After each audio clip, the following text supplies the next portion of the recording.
안녕하세요. 이슈타파 추봉기입니다. 며칠 전 한 칼럼에서 봤는데 다음과 같은 나라가 있다고 합니다. 경제의 우주 법칙들을 어길 것 같은 나라. 세계에서 빈곤율과 실업률이 가장 낮고 경제가 꾸준히 성장하며 부패가 거의 없는 나라. 이런 나라가 있다고 하는데 그 나라는 어느 나라를 말하는 것일까요? 아주 이상적으로 잘 사는 나라인 것 같은데요.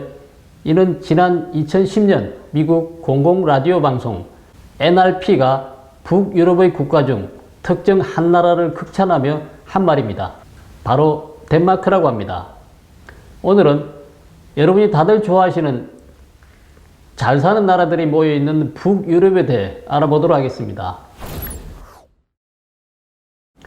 북유럽 국가들은 미국의 버니 샌더슨 상원의원, 클린턴 가문, 버락 오바마 전 미국 대통령 등 좌파의 착하고 선한 사회주의자들이 롤모델로 여기는 나라들입니다.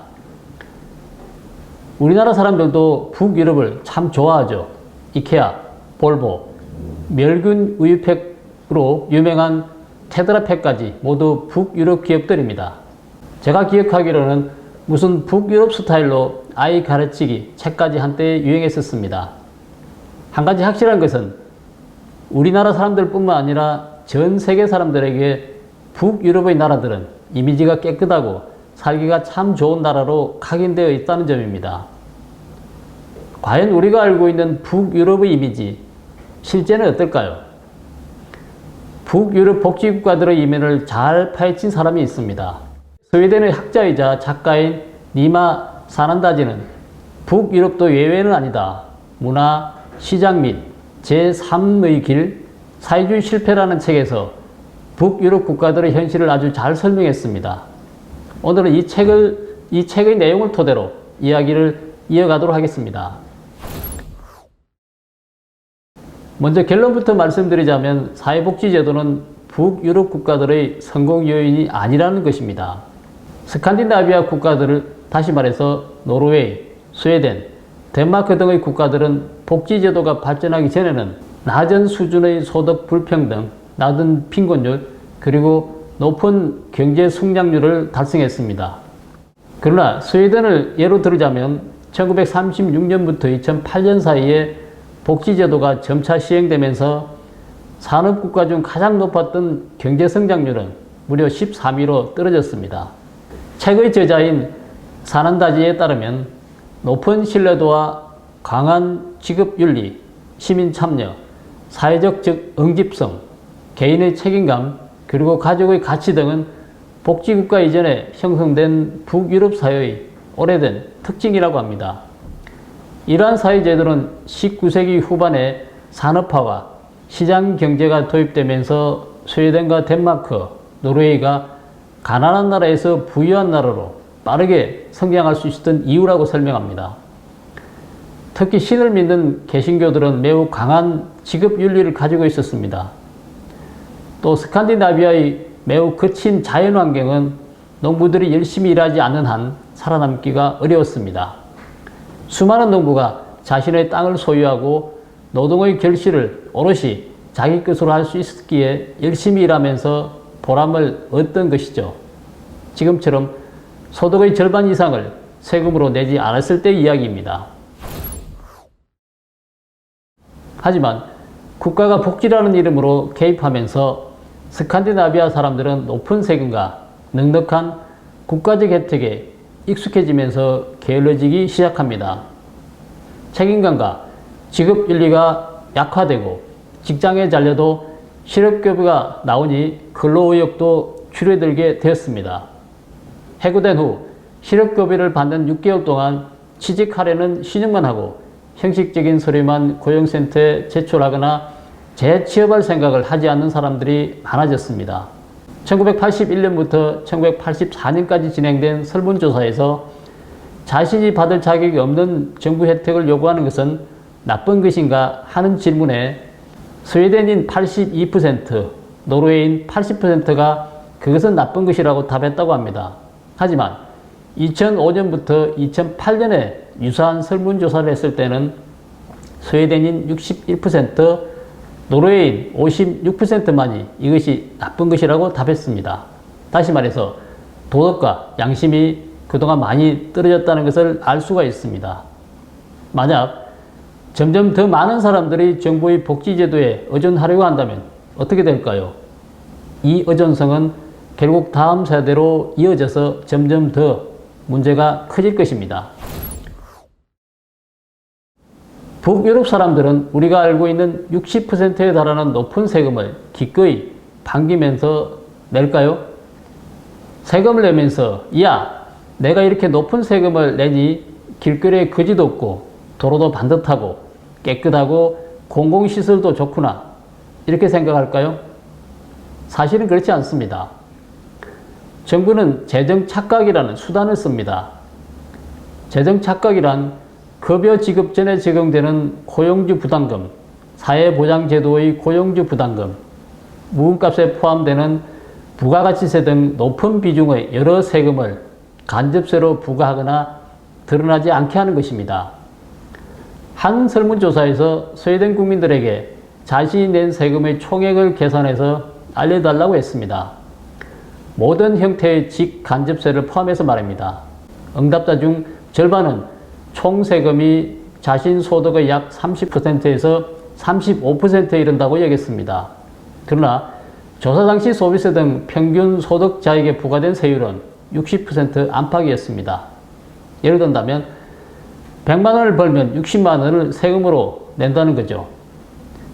1930년대 사회민주주의 시대가 시작될 때부터 1960년대까지 북유럽 국가들은 상대적으로 자유시장 중심이었고 다른 산업국가들과 비슷한 수준의 세금을 냈습니다. 그러나 1970년대 초반부터 급진적인 사회민주주의 정책이 시행되면서 국가재정 부담과 정부 지출은 높아지기 시작했습니다. 특히 스웨덴은 1960년대 후반 이후에 스칸디나비아 국가들 사이에서 사회주의를 향해 한 발 더 나아가게 됩니다. 기본적인 구상은 자유시장을 사회주의 계획경제에 더 가까운 모델로 대체하는 것이었습니다. 이로 인해 전체적인 세금 부담이 증가했고 이 새로운 제도는 사업체를 운영하는 개인들에게 큰 부담을 주었습니다. 스웨덴의 정치가 급진주의화되면서 사회민주주의 체제는 자유시장 모델의 핵심인 기업가 정신에까지 영향을 미치게 됩니다. 스웨덴 경제학자 마그누스 헬릭스는 1980년 스웨덴 기업에 부과되는 유효 한계세율이 이익의 100%가 넘는 지경에 이르렀다고 말했습니다.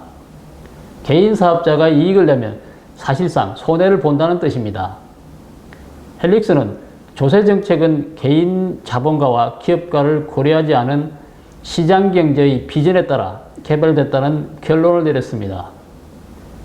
스웨덴의 이러한 정책의 결과는 아니나 다를까 1970년 이후 신규 사업체 증가율을 둔화시키기 시작했습니다. 2004년에는 스웨덴에서 가장 높은 매출을 올린 100대 기업 중 38곳이 스웨덴 내에서 개인 사업자로 시작했습니다. 이들 기업 중 1970년 이후 설립된 기업은 단 2곳뿐이었습니다. 고용순위 100대 기업 중 1970년 이후 스웨덴 내에 설립된 기업은 제로였습니다. 아울러 1950년부터 2000년 사이 스웨덴 인구는 약 700만 명에서 900만 명 가까이 늘었지만 민간 부분의 순고용 창출은 전무하다시피 했습니다. 반면 공공부문 일자리는 1970년 후반까지 크게 늘어났습니다. 여러분도 알다시피 동아시아에 있는 어느 반도국가에서도 공공부문 일자리 수가 크게 늘어나고 있습니다. 1980년 초에 스웨덴에는 직원기금이 도입됐습니다. 직원기금이란 기업 이익의 일부를 떼어내서 노조가 펀드로 관리하는 제도였습니다. 민간 기업의 소유권은 단계적으로 노조에 이관함으로써 사회주의를 조용히 달성하려는 목적이죠. 이 직원기금은 결국 1991년에 폐지됐습니다. 그럼 이번엔 노르웨이로 가보겠습니다. 1969년 세계에서 규모가 가장 큰 해양 유진 중 하나가 노르웨이 해역에서 발견됐습니다.